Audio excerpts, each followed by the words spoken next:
Tyreek Hill said Noah Lyles is scared. Let's call a spade at a Super Bowl press conference. When are they going to stop just talking and going to line it up? I think it's going to happen this offseason. Honestly, I think Tyreek got a little bit of real estate in Noah's head for one reason or another. That was completely unprovoked. I feel like 90% of their encounters has been Noah poking at Tyreek Hill, like multiple times throughout the years. So is Noah scared? Like, why does Tyreek have so much real estate in Noah's brain? Help this USC team do damage at the national championship. Like, they went 1-2-3 in the 400 at that meet. They got the top. They have the top dog in the top two dogs in the 60. One of the top dogs in the 200, and then three of the top dogs in the 400. That's a national championship right there. I think Jacious is probably one of the best 560 to 100 meter runners in the world. I watched her 1070 in person, and it was something that really blew me away. They did a celebrity dunk contest with like some of the greatest athletes in other sports. Carl Lewis was in there. Barry Bonds was in there. Deion Sanders was in there. It's like legitimately good. Like, they're throwing down. The 717 at 13 years old is incredible. That's crazy, bro. She's 13. Like, we see it. We say it every week that these high school kids and these high school coaches are getting more resources and more knowledge and better training programs. But like, this is still an anomaly of all anomalies. Welcome back to another episode, Track World News Podcast. My name's Colin. I'm your host here with our esteemed co-host, Mr. Noah Williams. Noah, how you doing today, brother? Hey, brother. Blessed and highly favored, man. Can't complain. Another phenomenal weekend, a legendary weekend, if you will. Feeling good, ready to talk some track, man. How you doing, brother? I'm doing good. So, as you guys can probably see, I'm rocking my Eagles jersey. Randall Cunningham, kind of go with the Eagles and, Vashti Cunningham's dad. So shout out, huge fan. Eagles game, big game coming up. By the time we're recording this is before the Super Bowl, but it's coming out after. So I might be looking like a fool right now when you're watching this, or I look like the smartest man in the universe. But Eagles are winning 28-17. That's my prediction.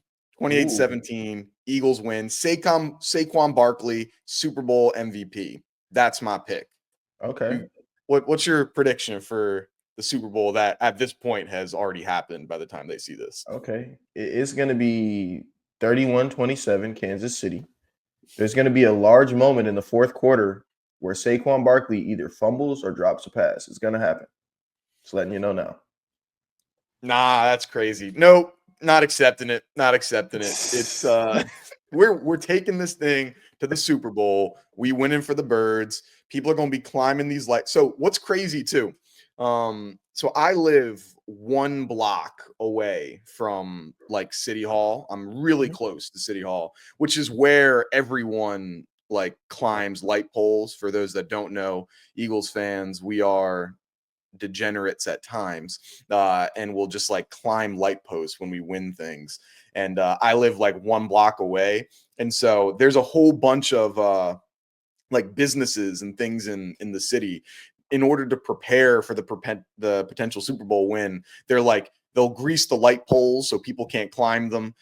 They'll also, like, if people have like awnings, like they're going to take the awnings down so that individuals like don't break their things. They'll board up some windows. Like, you'd think it's like World War III out here in Philadelphia at times. Like they go, yeah. And so if we win the Super Bowl, the city of Philly might burn. So I got to keep an eye out on where I live to make sure people don't throw windows at or throw things at these windows, because we get crazy, man. Yeah, that's super crazy. Every Eagles fan I know is super obnoxious, belligerent person. So that's neither here nor there. So Thanks. that's very on brand for you guys. Oh yeah. Yeah, I appreciate it. I would consider myself, very obnoxious and belligerent as well. So there we go. Yeah, we fall right into that. Before we actually get into some other track stuff, there was some interesting things regarding the Super Bowl with some comments and things that were made around that. We saw one Tyreek Hill, who who quoted or was at a press conference and said Noah Lyles is scared. Let's call a spade at a Super Bowl press conference, and this is in reference of Noah showing his the Tyreek Hill is scared thing, which we didn't actually talk about last week. So like, when are they going to stop just talking and going to line it up? Because they keep bringing this stuff up. When this got to happen soon, I feel, right? I think it's gonna happen this off season, but like this football off season. But honestly, I think Tyreek got a little bit of real estate in Noah's head for one reason or another. That was completely unprovoked. Like I feel like 90% of their encounters has been Noah poking at Tyreek Hill, like multiple times throughout the years. So is Noah scared? Like, why does Tyreek have so much real estate in Noah's brain for one reason or another, right? And there's guys like Xavier Worthy or John Ross, somebody else that Noah could race that's technically faster than Tyreek in the 40. So why is it Tyreek Hill, Noah? That would be my question, you know?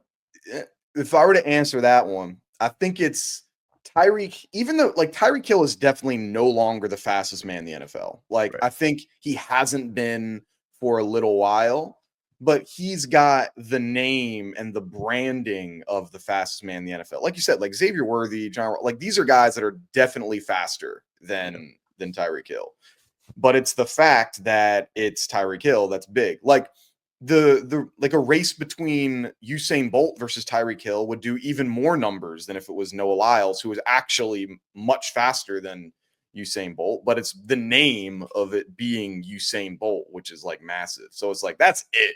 Yeah. Like you could race literally anyone else, but over 40 yards, like that's the only. I think it could actually be a little bit close. I've never seen like Noah run a 40, but I think a 40 could be the only thing that would be close.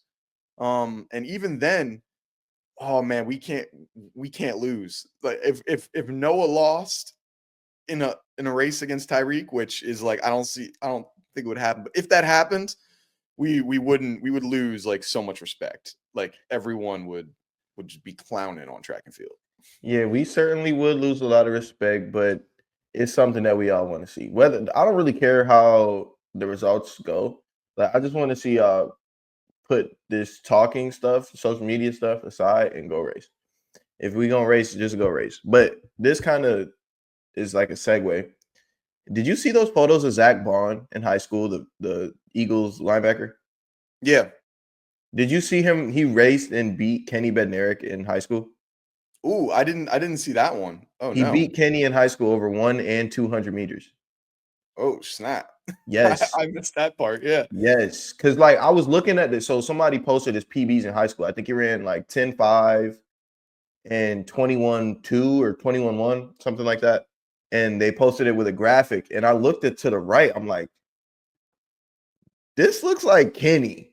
So I clicked on it, and in the comments, everybody's like, that's Olympic silver medalist, Kenny Bednarik, like all that. I'm like, that is crazy. So, like, obviously, it would look bad if Noah were to lose to Tyreek, but we all know that football players are some of the best athletes in the world. So I'm not gonna discount anything that they could do. Yeah. I mean, and Tyreek Hill too. I mean, he's undefeated against against Trayvon Bromell as well. They raced in high school a couple like 3 times, and he beat him. And I think also at like the U20 race or whatever. Like so, Tyreek got some like he used to have some crazy speed. Now, had he done track instead of football, like he'd be one of these guys right now. Like Yeah.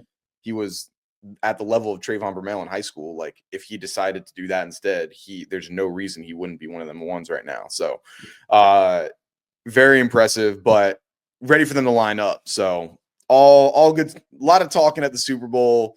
We'll see how it goes for this, when they actually decide to line it up. So it was good. It was good. Cool. Let's get into some of these track things that we had. Milrose Games, just an insane lineup of events.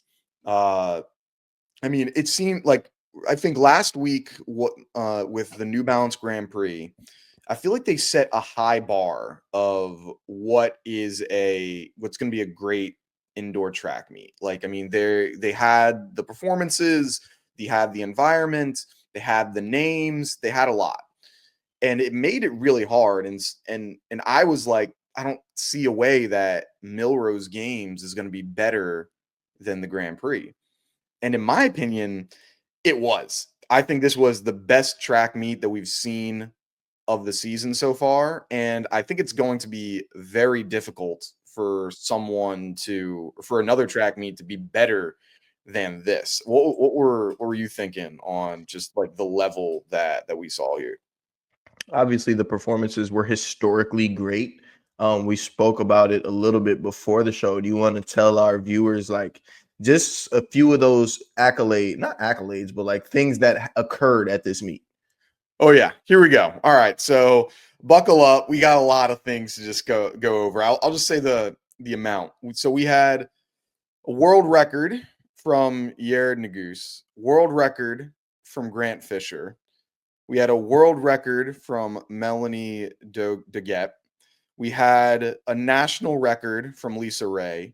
An equals a national record from Jayden Horton-Miss.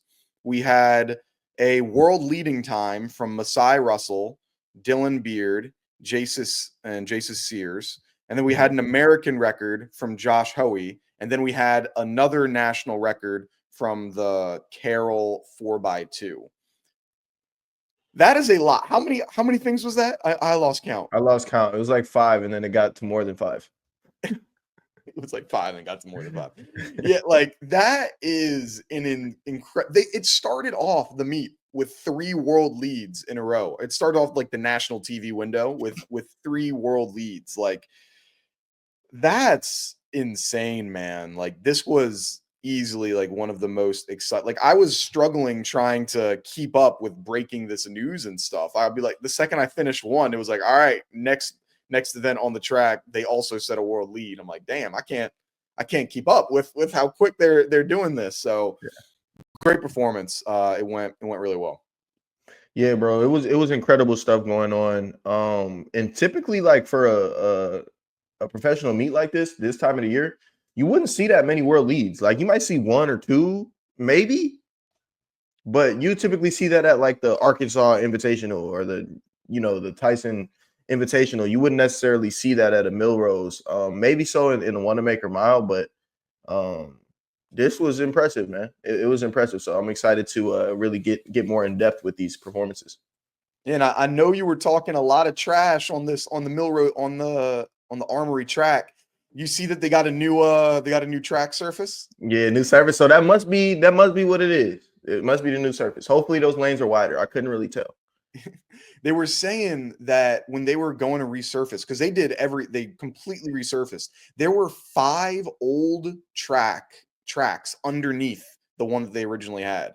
So it was like it's usually supposed to be just on like the boards. They were saying like of that elevate it and lower it, but there were 5 tracks in between the floor and whatever, which is probably why like it wasn't as great. And so then they took 5 of them off, and all of a sudden you get all these world records and world leads. Like, hey, maybe it's because there was just no bounce on that track because you're losing so much energy because you have 5 surfaces underneath your top layer. So that might have been what it was. Yeah, that makes sense. Yeah. All right, let's get started. I guess let's start with the high school and middle schoolers, I guess, and then we'll get into the pro stuff. But so first we saw Lisa Raye run a 7:13 in the 60 meters, new high school national record for her. I think she's a Georgia commit, if I'm not mistaken. Her sister also, an elite track athlete as well. And then in that exact same race, we had an 8th grader, 13 years old, Melanie Doggett, who ran a 7:17 in 8th grade, which there are only 3 collegiate athletes that have ran a faster time than her. and she's 13 years old. And so there are people that are literally a decade older than her that aren't running fast like that. That's incredible. Which do you think was a more impressive time? The 13-year-old. 7:17, No, 7:13. the 717 at 13 years old is incredible. Like, it's a man in my training group that didn't run that time yet this year. No, I'm not going to say the name, but that's crazy, bro. She's 13. Like, that's we see it. We say it every week that these high school kids and these high school coaches are getting more resources and more knowledge and better training programs. But like, this is still an anomaly of all anomalies. Like, this is crazy. So we had Quincy Wilson. Like, this girl's 13 doing even crazy. Like, so this like could be the next one. And from what I've heard from people, like I'm not locked into middle school track and field. Who would have thought? Like this is not something that I'm locked into. I've been told that her best event is the 200. I mean, she ran, I think, from what I've been told, like a 23 in the 200 or something like that. 23, 22, I can't remember. But so she's already incredibly fast. I mean, she ran the 200 here just like a couple hours later, and she wasn't able to break her own record from last year when she was 12 because of she has the Millrose record there. It's just like 7:17 is insane. Like you're making the NCAA championship like at that age, and you're not even in high school yet. Like I don't understand that. That's insane. It's crazy speed. Yeah, bro. She's blessed. Like, she has an incredible talent. So that's another one we're gonna have to mark on that list, man, to keep an eye on for the rest of the year and moving forward past that. Yeah, looking out for the Olympics in Australia when in 8 years when you're still going to be in your you're going to be in your 20s during that time. Which That's is crazy. nuts. And I mean Lisa Raye, I mean that's impressive as well. I mean 7:17 they're 7:13, sorry. No joke there. I mean she's going to be a force to be reckoned with. I think she's like one of the top those top high school people. There's a few high schoolers that are like really that have some pretty big names here, and I mean she'll be an incredible talent. I mean I think the Georgia recruit, like the recruits that Georgia has coming in next year is impressive. So she'll be a force to be reckoned with. But high school track just looking really good. I mean, I forgot to also mention my Philly Bowl. We have Jayden Horton-Miss who did a 32.64, equaling the high school national record. Also, shout out if you want to go and watch our YouTube video, which we posted last week, where it was him preparing for this meet. We go through and do a practice of him getting ready to train here. That was an incredible race as well. I mean, I think he's really putting his name in that hat of you can't overlook, I think, him in this potential 400-meter national title. Like I think while obviously we know the talent that Quincy is, we know the talent that Andrew Slavdon is. This guy is incredible as well, going from 33.0 to 32.64. I mean, there's definitely threats of challenging, anyone in the country over that 400 meters when he gets outdoors. Yeah, absolutely, bro. Shout out to Mr. Jaylen. He is running a world-class time in high school. So those three guys that you mentioned are obviously going to be like the star of the show coming up here at New Balance. Hopefully they're all healthy and ready to go for this indoor one and then headed outdoors as well. But hey, man, he got a punch in the fight, or puncher's chance, whatever they want to call it for sure. But it's not like, I think a lot of times when you get a super elite guy, top dog at the top of things, it's kind of like him and then everybody else. But Quincy, we can agree, is the top dog, but the 2 and the 3 are both at his heels, quite literally. So it's gonna be interesting to see how it shakes out the rest of the year. Shout out to Mr. Jaylen though. Yeah, no, He's a cool dude. Shout out you, bro. Excited to see. He'll be going to Florida next year, I believe. So that'll be great. Great competition. What stinks though is because you mentioned seeing a New Balance. So because now with these NIL, because he has NIL with Nike, and so and I'm not sure where Andrew it has NIL, but what stinks is because I think when I was growing up in high school, and I think probably even with you as well, it was the New Balance Nationals, and that was like really it. Now we've got Nike has his nationals, New Balance has nationals, Brooks has their own thing that they're doing. I believe Adidas also has nationals, which makes it like there's so many national championships that we don't get to see sometimes the greatest athletes going up. Like we're not like there's a good chance we don't see Jayden versus Quincy versus Andrew in a national championship because all these brands have their own national championship. And so it's like, can we just have one? Can we just come together and have one actual national championship? Like imagine if basketball was doing like, all right, we got this. Like, no, like let's have one national championship so you can actually claim that you're a national champion. So when I was in high school, there was two. It was the New Balance National Championship and then the Nike AAU styled national championship. And they both got, so everybody knows you go to New Balance Nationals, you get a bag. That's where you get your clout. You get the good bag or you get the weak bag. And then Nike was giving out bags. So like go back to the city after, nationals, you get a couple weeks for the outdoor season start.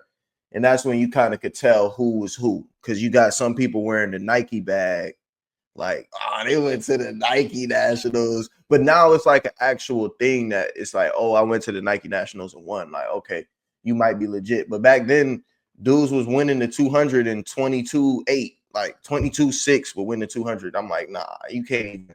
These big dogs over here, you can't, that's kind of how it was then. And obviously things change. Yeah, the New Balance National backpack. There's not many things that get you like crazy clout in track and field. Like you walking through in a track meet and you got your New Balance Nationals backpack on, especially if you got the like you said, there was the elite and emerging elite.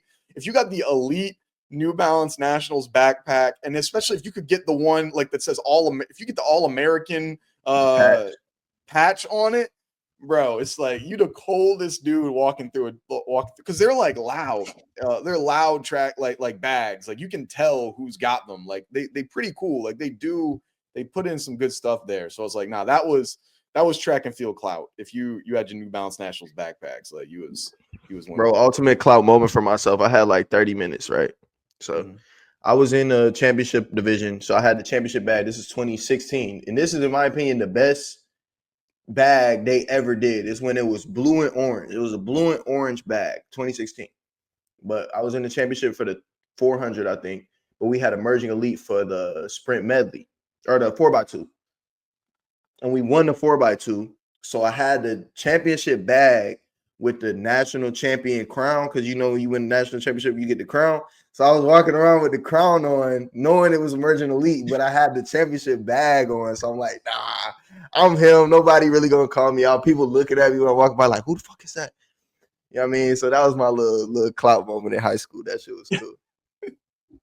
Yo, no, yeah, them crown. I forgot about the crowns that they had for the champions. Nah, yeah, those were tough. Those were tough. Why is it that the high school nationals like items that you get are better than what you would get for college national? Like they don't have. I mean, you get medals. Do you get like bags and stuff for like? I never been to nationals, so yeah. So with college nationals, bro, you get like a set of gifts. So when I was at Akron, I think our gifts were like we got a new Adidas bag, we got shoes, we got like clothes, like different quarter zips and stuff. And then when I went to LSU, it was like obviously same thing, like clothes, bag, and shoes. But we had a catalog that we could order off of, like a speaker or like a TV or a mini fridge.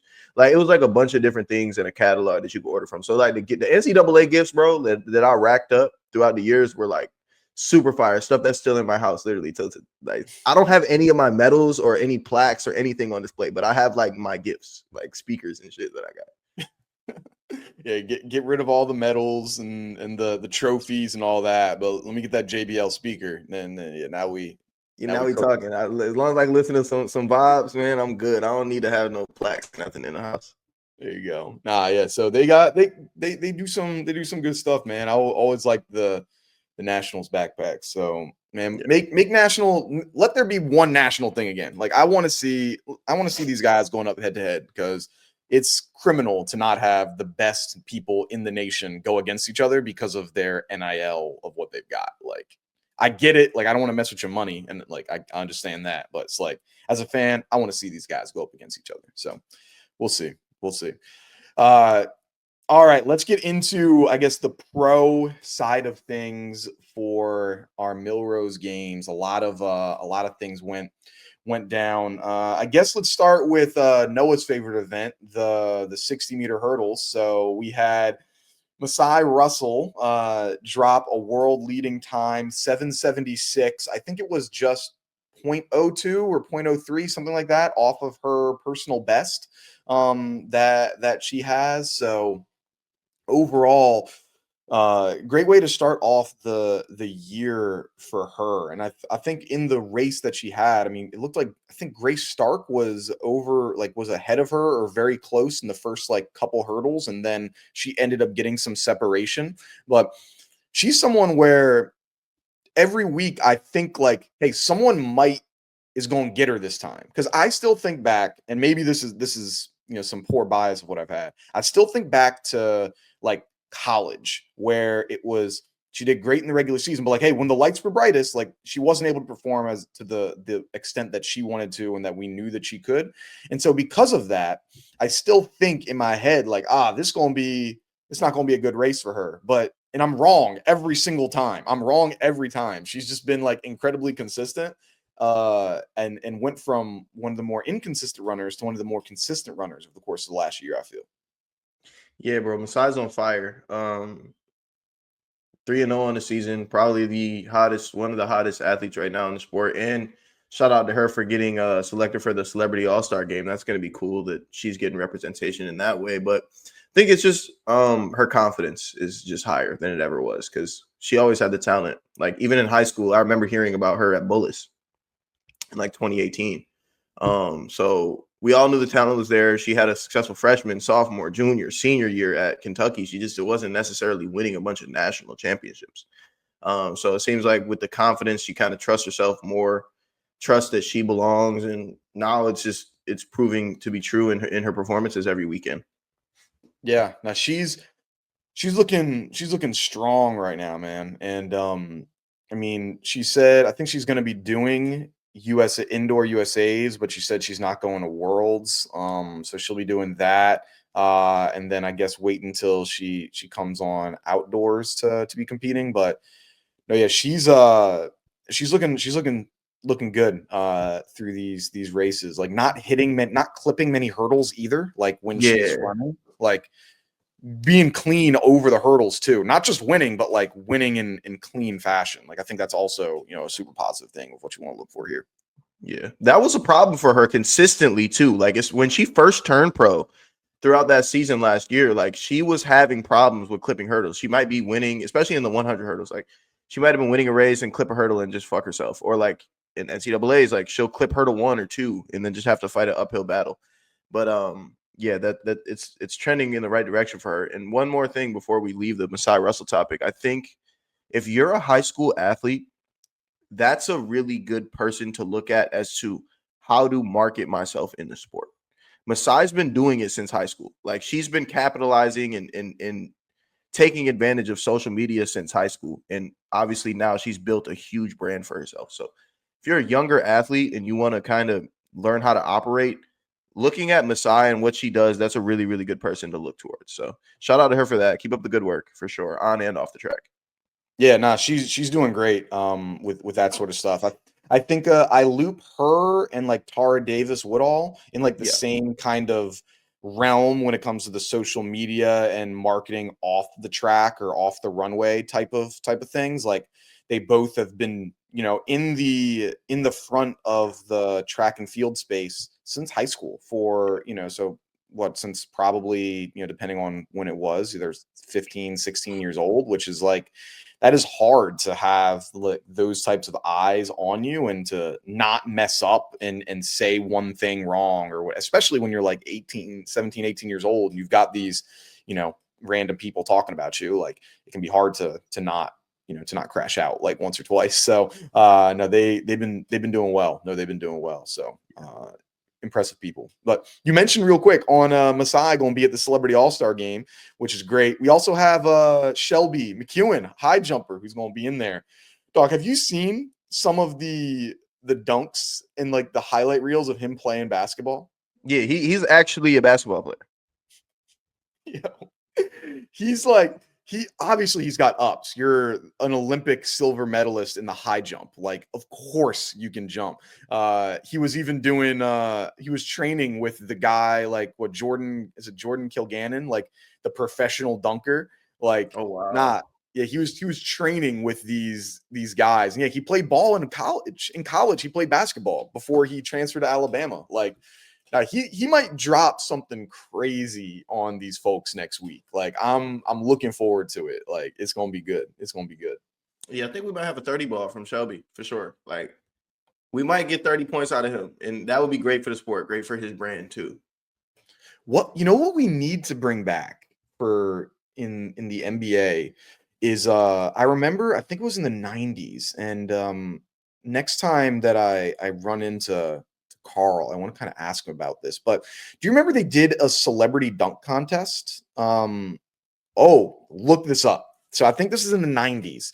They did a celebrity dunk contest with like some of the greatest athletes in other sports at the time. So I think it was Carl Lewis was in there, Barry Bonds was in there, Deion Sanders was in there, and they did a celebrity dunk contest with these athletes that were like some of the greatest athletes in other sports. And it's like legitimately good. Like, they're throwing down. Like, it's not like just some slouch stuff. Like, during the All-Star weekend, they had some of the biggest named athletes like doing this type of stuff. Like, which makes you think like, hey, who are some of these other athletes that, could probably be like throwing down something crazy? I mean, in track, you probably could get, Shelby McEwen or Javon Harrison that could probably do something crazy. Noah Williams, Noah's going to throw his hat in there. I mean, DK Metcalf, I'm sure, would be throwing. Myles Garrett, I mean, he's like, that guy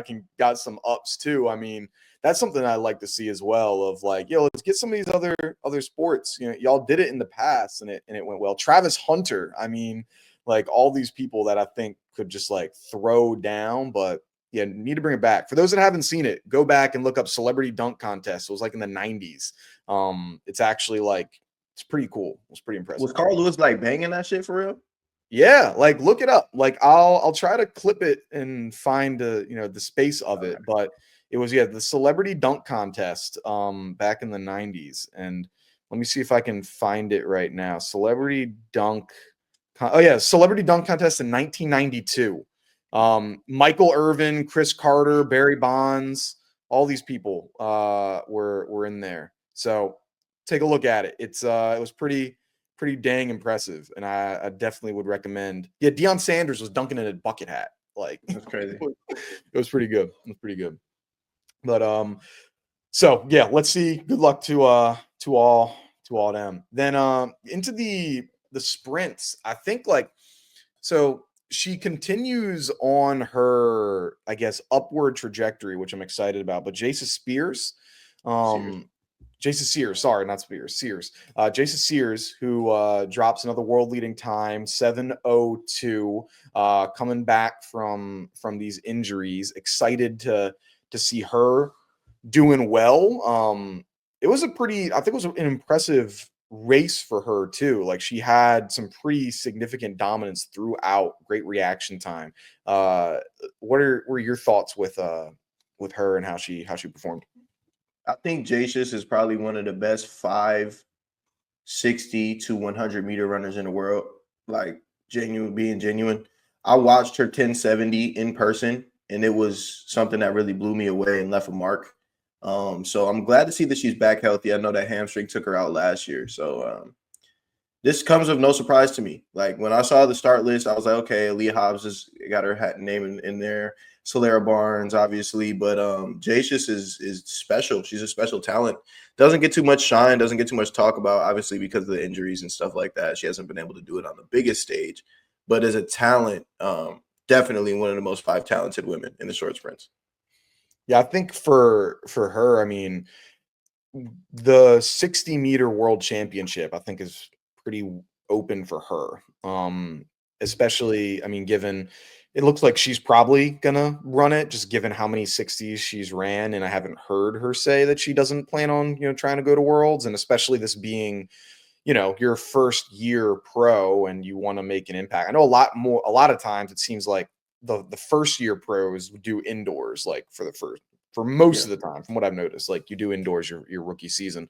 And so I think she's in a really good position to potentially compete and compete at a high level and potentially bring home that record. I know, you had Aaliyah Hobbs. I think she has the American record, right?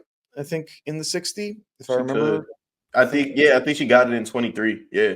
Yeah, I think I remember it. Yeah, so she can make that team for, like, based on the US women that could be on it, because I think it's 2 people per event in Mm-hmm. indoors, right? Yeah, so I mean her, and we'll see if Aaliyah Hobbs is gonna do it. I think it's really those kind of 2 that are there. And I think it should be pretty open. I mean, there's not many other people in the world stage. Not seeing too many internationals dropping crazy time. So I think it might be her horse to take. Yeah, could be. I know we got Iwa Swadoba. I'm not sure how to. Svoboda? Yeah. Yeah, so she's up there too, out there internationally. So we'll see how it shakes out. But Jacious should definitely be in medal contention. Say she does decide to go to World Indoors. Yeah. No, she's looking good. It was a great competition for her. So shout out Jacious Sears. And then little some other stuff that we had going on. I guess with on the distance side of things, Yared Nuguse, world record in the mile with a time of 3:46:63. He's now the 3-time champion of the Wanamaker Mile. That's like an insane times to run. 3:46 is crazy, and I'm thinking, like, he doesn't get the respect, I feel, in this 1,500-meter field. Like, in the 1,500-meter field, everyone talks about Cole Hawker and Josh Kerr and Jakob Ingebrigtsen. Like, those are the 3 people that they talk about. Not many people are bringing up Yared Nuguse, despite the fact that he's now a bronze medalist in the 1,500 at the Olympics, and he's now the indoor mile world record holder as well. Like, he's on that gold medal watch, that gold medal thing, and everyone's just overlooking him. I think because he doesn't have that personality. Like, Josh Kerr, he's abrasive, he's confident, he's loud. Cole Hawker, similar type of field. Jakob's similar type of field. He's like the outcast on the personality side of things. He's just like happy. He listens to Taylor Swift. He talks about all that. He likes Pokemon. But he's a killer on the track, man. Like, he's dangerous when you step on that field. Like, that was impressive. I think that was one of the more impressive races that I saw from him. Yeah, that was special. I was at a little gathering yesterday during the meeting. We were all watching it, probably like 12, 14 people watching it. And like the room just exploded when that happened. So he's a special talent. We knew that. And you kind of said it, like, he doesn't necessarily get the shine or the love or the attention. Probably a lot of reasons that go into that, but when it comes to a talent, it's undeniable. And with this statement that he made in the mile, man, we might be in for I don't want to say a revenge season from Yared, but we might be in for a hell of a season from him. So congrats on the world record. That's huge stuff. Do you know where he trains right now? Do you know where he's based?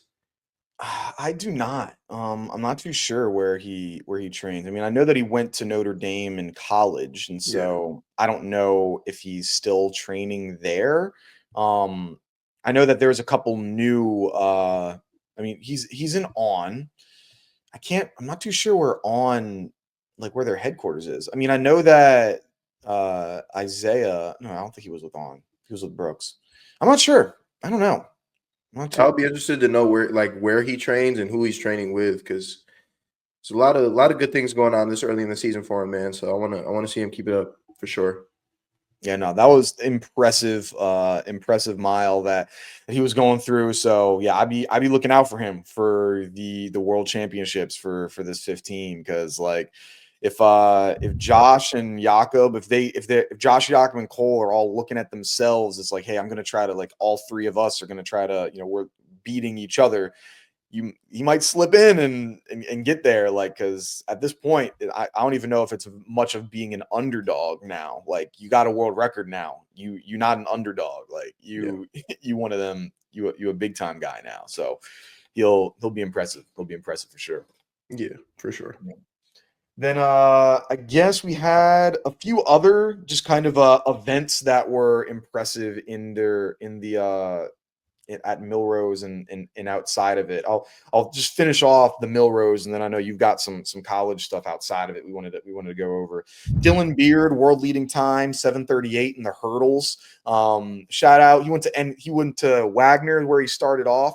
Fun fact: he actually roomed with me on his recruiting visit when he was a senior in high school and I was a freshman in college. So he actually was with me for my recruiting visit, or for his recruiting visit for Mount St. Mary's. And he didn't go here. He went to one of our rivals in the NEC, and then he transferred to Howard. And then now he's running professionally. But yeah, so I had the pleasure of being able to see this guy run for a while.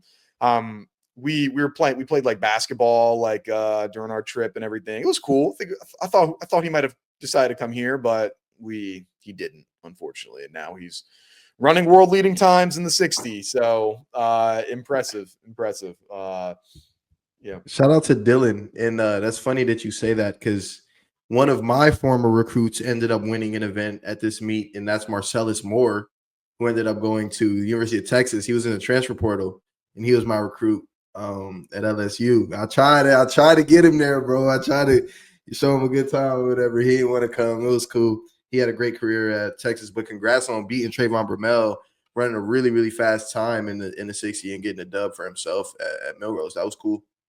There we go. So I guess if you want to win at Millrose, just like go on recruiting trips with Colin or Noah and don't go to those schools, and you'll be cool. So think about any other recruits that turned you down, and I'll think the same, and we'll keep them in mind for winning next year. So oh, there's one for sure. He's a college athlete. We'll probably talk about him at the SEC meet for sure. Okay, there we go. Yeah, no, impressive racing for him, and like building his own lane, sponsored by Walmart. I know he has that story of being there. Like, that's something that I like a lot of. Like, Walmart's one of the, like, they're a massive company too, and to have these untraditional like sponsors for your kits, like, I think that can open the field for some more of these things. We saw Fred Curley rocking the Oakley one when he was in between Asics and Nike at the, I think, U.S. Championships last year. So, like, those are things that I get impressed. I like to see. I mean, we know that Nikki Hiltz and Tara Davis Woodall and Hunter Woodall, they all have Lululemon as well. So, like, I like seeing these non-shoe companies kind of get in the fray. It's interesting to just get some more people, and then hopefully that brings more money, because if Walmart thinks that there's money in track and field, like, that's always a good thing to have. When you got these massive companies, the biggest employer in the world, thinking that, yeah, like, let's get involved. So it's not a bad thing. We got, then wrap it up there. We had a couple other good distance performances. Grant Fisher, world record in the 3K, 7:22.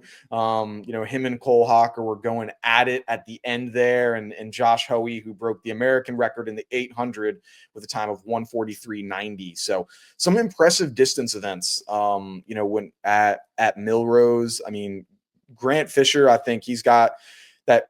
The distance is really dominated by a lot of the African nations. I think he came in 5th at the Olympics. So if he can crack into the medalists, as an American in that 5K, like, that would be extraordinarily impressive, because we haven't seen an American in that medal stand in really, really, really long time. So, some impressive races on the distance side of things for sure.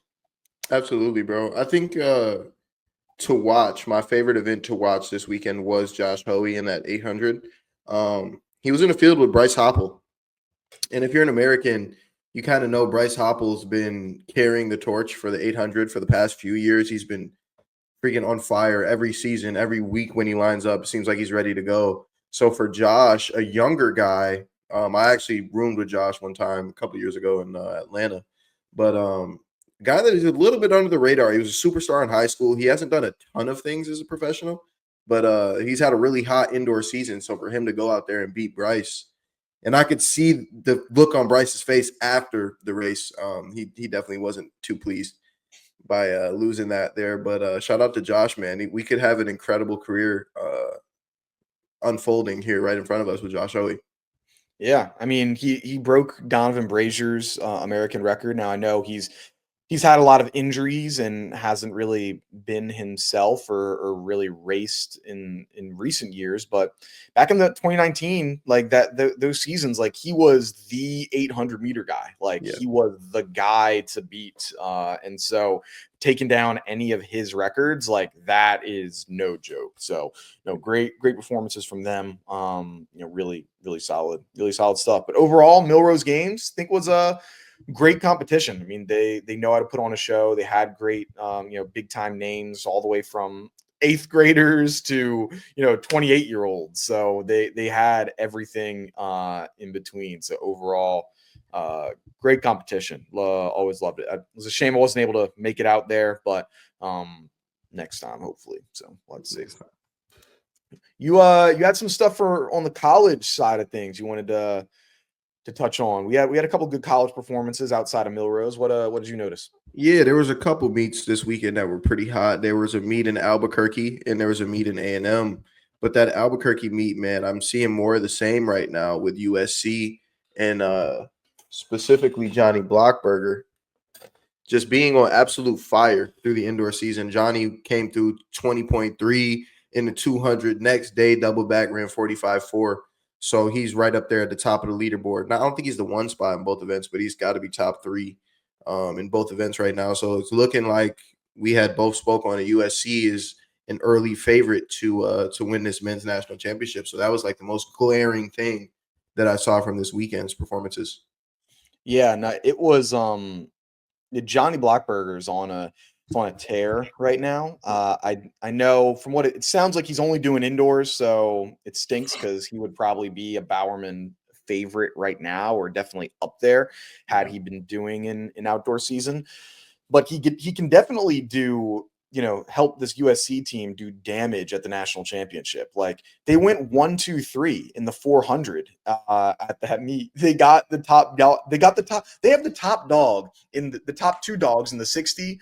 One of the top dogs in the 200, and then 3 of the top dogs in the 400. That's a national championship right there. Like they are priming themselves to go on an incredible run, and not just one where, it's going to be close. Like they have the chance of, blowing the lid off of this thing. Now we know that Texas A&M has got, one of the best runners in the country right now with Ahmad Robinson, who's doing well, and a load of other, fantastic athletes as well. Because I think they might have broken their school record in the 4x4, or they broke something. So they got a good team. They do. I got some insider information about Texas A&M. Ooh, okay. There was somebody this fall who broke Fred Curley's school record in the 45-second test, and it's not Ahmad Robinson. That was crazy to me. Ooh. So Texas A&M is going to be a team to definitely look out for come championship season, come the outdoor season. There's some good things going on down there in College Station on the men's side. So as a fan, I'm excited to see how this unfolds. Because if you're breaking Fred Curley's records, you're a special talent. And that's national record, I think, 400-meter Fred Curley. Am I correct? At the least, he has the SEC championship record. He might have the NCAA record as well. What is it, 43.78 or 76? Yeah, Maybe? I thought that he had it, and then right after, I think Norman. Norman broke it. I think I might be wrong, I think you're but right. yeah, that's insane. Like, so do you know like how far they ran in 45 seconds? Did you? I believe it was like 408, like 407, Oh man, which is like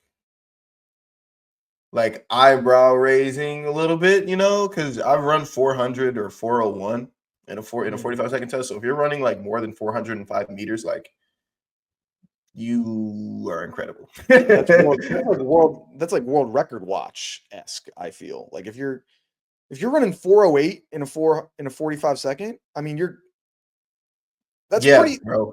Yeah. like, because what are you coming through in the 400 at? Like, you got to be coming 44 through flat that. or faster.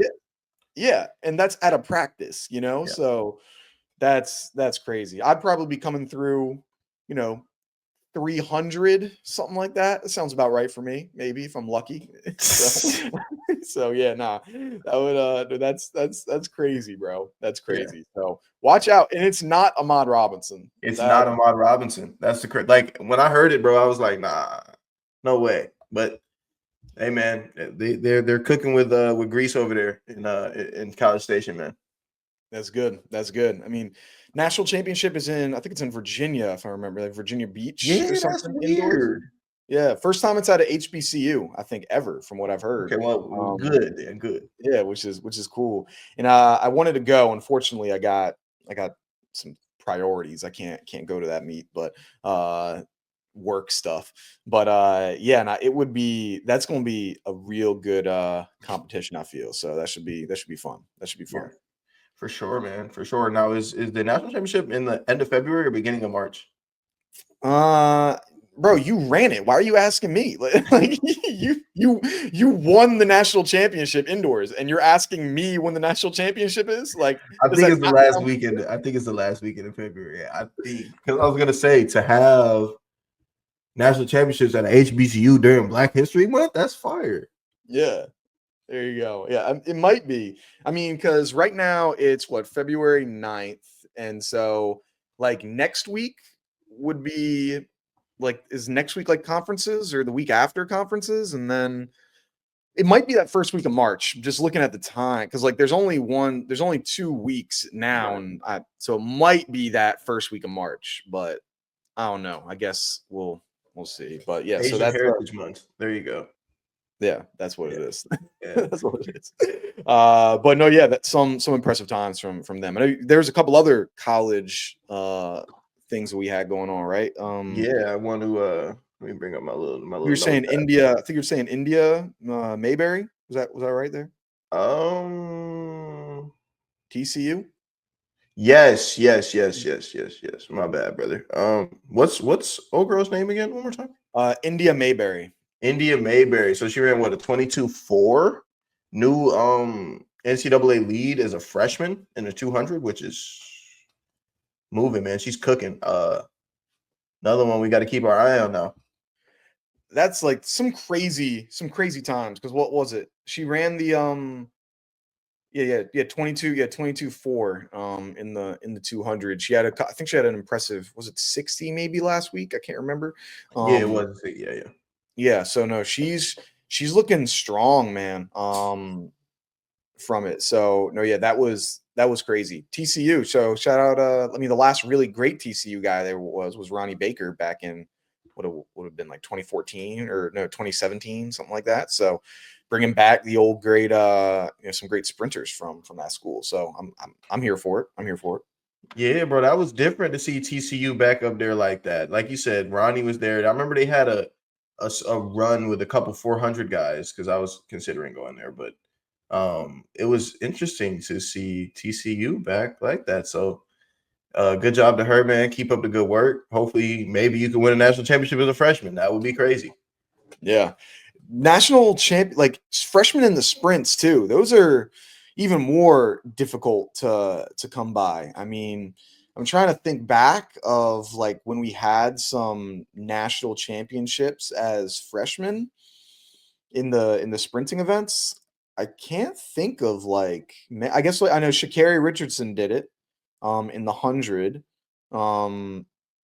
It's not very common. It's pretty it's pretty damn hard to be 18 years old or 19 years old and beating a bunch of people that are 22, 23. So that would be she would really start to cement herself as, one of the best collegians if you're able to pull that off at 19 years old.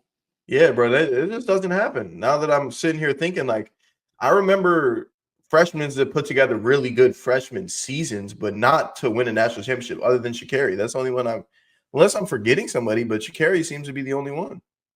Yeah, I think she was the only one. I think Makai Williams, was a sophomore when he won at Oregon. I think that's the only other person I could think potentially as of recent. Yeah, I mean Sydney, but like that's not a short sprint. Yeah. I would say that's like the hurdles included, so I wouldn't say that. But yeah, like it doesn't happen. Like collegiate running, sprinting national championships are like held for like the juniors, seniors, fifth years. So if you can do that as a freshman, I mean, all the pressure that comes along with it and the adrenaline pump and stuff that comes along with it, like that ain't gonna be easy. I mean, what was your first national championship? When did you my junior year. Junior year? Yeah. How was how the nerves feel the first race that you got up on the line? Like you saying, like, wait, what do you mean by that? Yeah, so like how did I don't know, like did you have the butterflies? Were you nervous like the first time? I mean, you were a junior, and so I'm thinking like when if you're doing it as a freshman, like that's got to be even crazier. So I'm curious, like how did you feel for the first time when you were lining up on the line and they're like run us to your mark? Like how was that? To be honest, I felt really good. I had beaten the whole field that season already, other than Randolph. Randolph was the only person I hadn't beaten. So I was like, okay, like if I just do what I'm supposed to do, like I'll win a national championship. So that was kind of like my approach with it. I was like, bro, this is an opportunity to like get your name out there and all that. So I wasn't too nervous. It was more for me like an opportunity that I looked at it as, like, because I knew I had just won the conference championship. So I was like, okay, like national, same track, literally go do the same thing and you'll win. That was kind of what I was on. Okay. Yeah. So it's a little bit different. Yeah, you was on you're the collegiate lead at that point, like world lead too, like going World into league, it. collegiate Yeah. league, yeah. Yeah. So yeah, you're doing well. So impressive for India with her 200 meters. So some great racing. Yeah. Any other like performances, things that we had, or just notable track and field stuff? Honestly, there was nothing that really popped off the screen collegiately for me. There was like a lot of smaller meets too. So it was harder to like follow everything in particular that was going on. But the two that I was gravitating to was just a meet in Albuquerque and then the meet out there at A&M. So we kind of discussed what basically was going on down there. But to touch on USC one more time though, we didn't mention, like, obviously they got the 60, the 2, and the 4, but they just threw another hat in the 800 because they won the meet in the 800 and 149. And obviously JC Stevenson is a long jumper as well. I think he's still got the leading mark. So, hey, man, it might be a runaway for the Trojans, man. Yeah, that's going to be.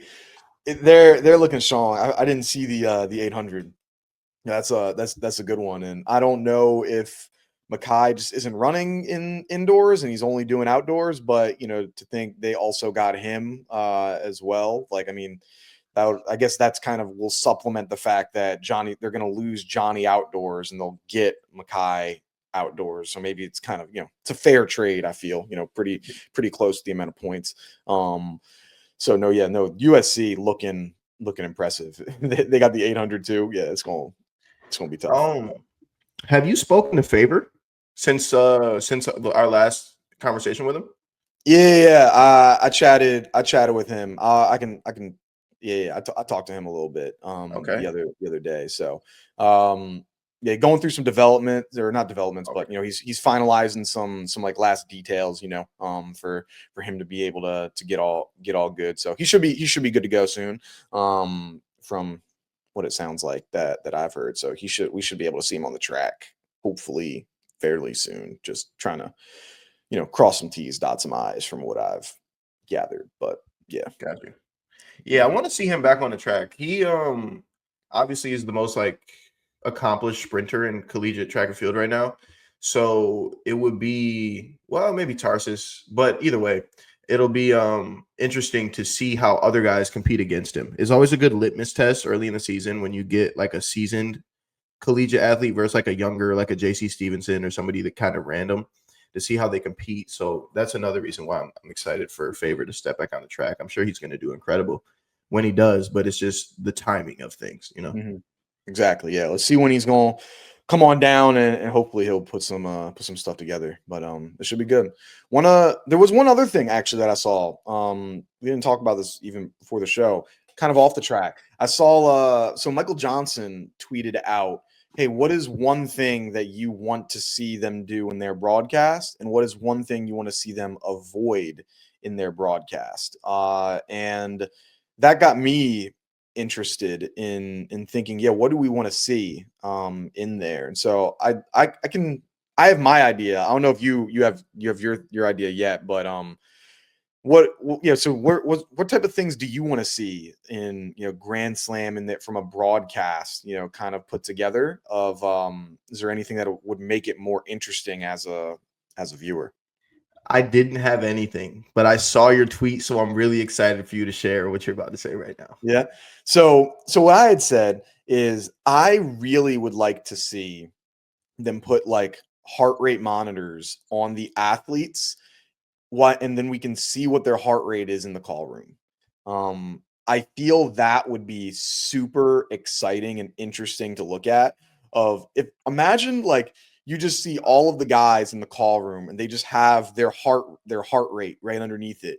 You see it says maybe Kenny Bednarik, 65 beats per minute.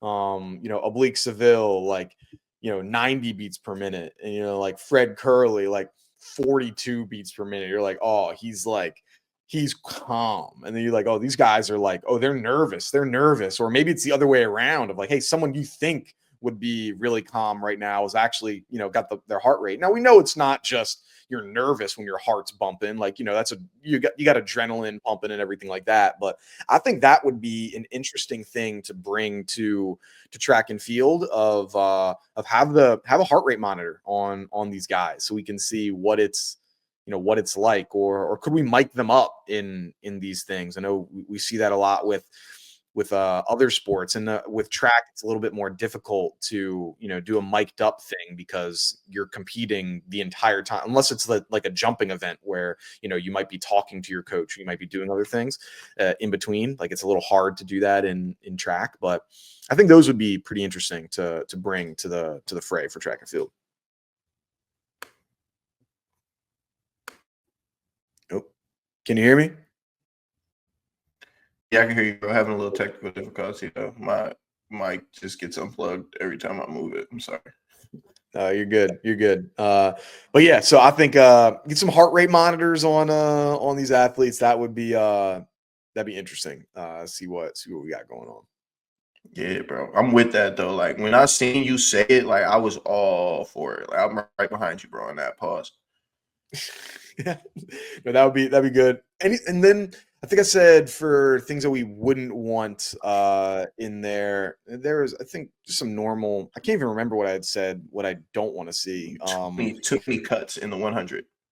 Oh yeah, cuts in the 100. That's what it was. Yeah, I don't want to see these like changing the cameras, like have one kind of view. I would like to see. I really do like the views like from the top, like top down, like as the athletes are running and the camera, like a drone kind of shot. I do like those. Those things can be pretty interesting. Yeah, so don't do cuts in the 100, and like some of these boring announcer questions like after the race finishes, like everyone does it. Every other sport also does it, of just like, hey, like let's talk to the coach at halftime. Like, what are some things you need to do? And they just do athlete speak. It's just like we got to, get into the locker room, change some things and come out in the second half. Like, that was so useless. Like, I like hearing that was beyond useless. Like, if you're not going to add anything positive to these, like, questions, then don't do it at all. Like, just let these athletes, like, it's so damn boring just getting the standard, hey, how did you feel about that race? How is it racing in Millrose for the first time? Like, bro, we know what they're gonna say. Like, come on. For sure. Definitely redundant, bro. But I mean, as an athlete who's media trained, like, yeah, you're gonna get a lot of that. Yeah, it's like, I get it. Like, I understand why athletes, do the media trained answers and everything, but like, it's just like, it's boring because you know what they're gonna say before you even ask them the question. So it's like, so why do we ask them the question? Like, if like after you get your first race back on the track, you're gonna get asked, because I'll probably ask it too. How is it, coming back onto the track? We know what you're gonna say. Oh, it's great to be back. It's nice to finish the race healthy. Just looking out for the rest of the season, and hopefully, we finish strong and make some noise when it matters at the end of the season. That's what you're gonna say. So it's like, so why? So I'm gonna still ask that same question, knowing damn well we gonna get that in. It's just like, that's what happens. So it's like, so if we know it's what's gonna happen, then why do we even say it? I don't know. I'm a part of the problem too. So yeah, you are. You got to come up with more creative questions. How about that? Yeah, that's what I'm trying to do. I did like talking about creative questions. T did release her video of athletes asking her questions at the New Balance Grand Prix. They were like, you know what? I ask you questions all the time. You ask me one, and that was pretty cool. There was some who was it? Someone asked, what track meet do you like the least? I was like, ooh, there's some good ones. So no, it was pretty funny having the athletes ask her questions. But yeah, overall, we got to stop asking stupid questions in the media for sure. How did you feel today? Yeah. How that race feel for you guys? Like, it's like, bro, what were you thinking when you were coming off the curve and you saw that the other guy was ahead of you? Like, I don't know. Literally though, literally, bro. Yeah. Literally. So I'm a part of the problem. I understand it. I'm going to do my best to not be a part of the problem and ask better questions in the mix zones. That's what we'll have to do. But thanks. We all thank you. Yeah, no problem. So that's it. I think we had an action-packed track meet. Any other stuff that we missed? I think that's everything. Oh, we got the most important thing here about to come up now. We got an international athlete of the week now. Oh yeah, your athlete of the week. Oh, is that what we're gonna call it? International athlete of the week. The international athlete of the week, week 2, second weekly award is going to Mr. Yared Nuguse, new world record holder at the mile at the Milrose Games, 3:46. American man, he did it during Black History Month. Proud of him.